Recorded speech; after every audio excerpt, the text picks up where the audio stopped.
Hey guys, welcome back to Satisfactory Schematics and Blueprints episode 25, and today we're going to be talking about modular engines. And this is it. I warned you last episode, it only gets more complicated from here, and it really does. Especially when you're in things that require a manufacturer back there. So let's take a look. As always, you need to start at the end and work backwards in order to figure out what it is that you need. So we take a look, and we're making one modular engine per minute. In order to do that, we need 2 motors, 15 rubber, and 2 smart plating. We take a look at the smart plating, again going backwards. We see that 1 assembler will make 2 smart plating. That's not a problem. But in order to do that, we need 2 rotors and 2 reinforced iron plates. Well, we can make 4 rotors here, so that satisfies our 2, and we can make 5 reinforced iron plates here, so that satisfies our 2. So we're good. We're overproducing, but overproducing is never a problem because it just stops producing when you're not using them once it's filled up. But in order to make those 4 rotors per minute, here's where it starts to get complicated. We need 20 iron rods and 100 screws. So we can't make 100 screws. Screws are made in blocks of 40, so we'll make 120 screws per minute. Now it takes 10 iron rods to make 40 screws, so in order to feed 3 screw constructors, we need 30 iron rods. Well, to make 30 iron rods, we use 2 constructors, and that can easily be fed by 1 smelter. Oh, and by the way, this entire blueprint is going to take 390 iron as well as coal and copper and oil. So there's a lot of stuff that we're putting together here. So our 30 iron rods get turned into screws. Then we add that to another 30 iron rods. And we get our 20 iron rods and 100 screws per minute. So again, we're overproducing. We've got everything we need. The other side is the 5 reinforced iron plates that we need. We only need the 2, but we have to make 5. In order to do that, we need 80 screws, so that's coming out of 2 constructors. And we need 40 iron plates. Let's just take a quick look. So 40 iron plates takes care of the 30 that we need. 80 screws takes care of the 60 that we need. So we've got 100% production on our reinforced iron plates. So we're good. Now it's time to move on to the 12 rotors. It's going to take 3 assemblers to make 12 rotors because we're only making 4 rotors at a time per assembler. But what that means is we need 3 times 20 or 60 iron rods and 3 times 100 or 300 screws in order to make our 12 rotors per minute to feed the 10 that we need. Actually back here, the 10 rotors are going to be going into our motors. So we need 10 rotors per minute to make the 5 motors per minute. We also need 10 stators.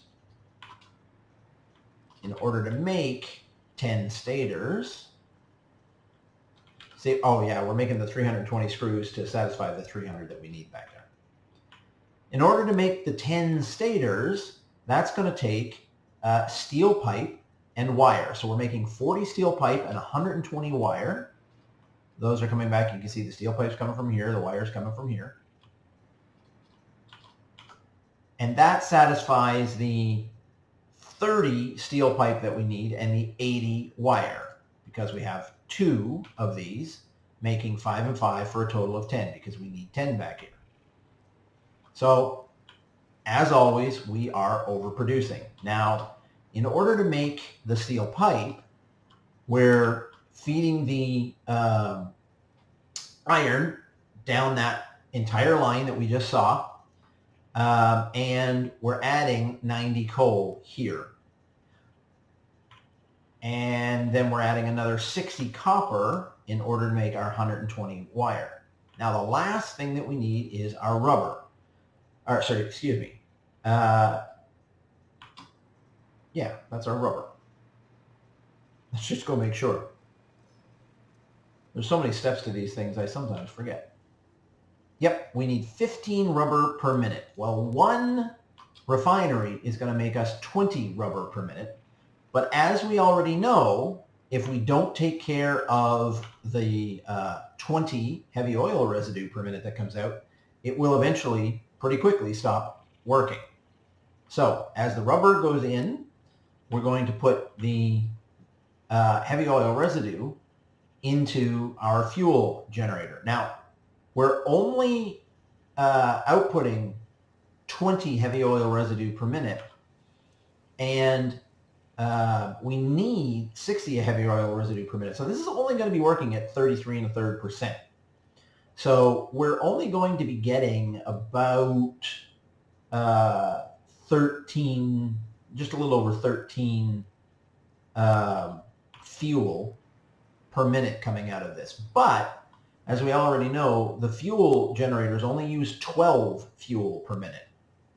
So we need 2 in order to ensure that we're always getting rid of all of the waste. Now, what that means is we're only going to get probably about 160, 170 megawatts out of this. And again, it's going to turn on and off a lot, so it's going to fluctuate, just like you see the power fluctuating right now here.